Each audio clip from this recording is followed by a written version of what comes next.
В социальных сетях появилось видео, на котором сотрудники международного аэропорта Алматы небрежно занимались погрузкой багажа в самолет. Мы подтверждаем, что во время обработки одного из вылетающих рейсов произошло нарушение процедур погрузки груза непассажирского багажа.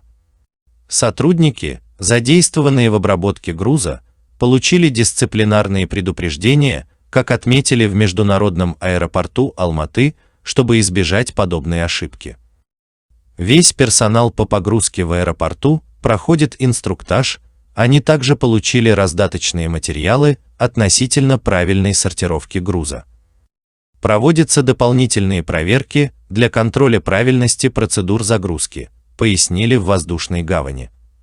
Также в пресс-службе заверили, что международный аэропорт Алматы принимает во внимание все обращения пассажиров, полученные путем любых средств связи.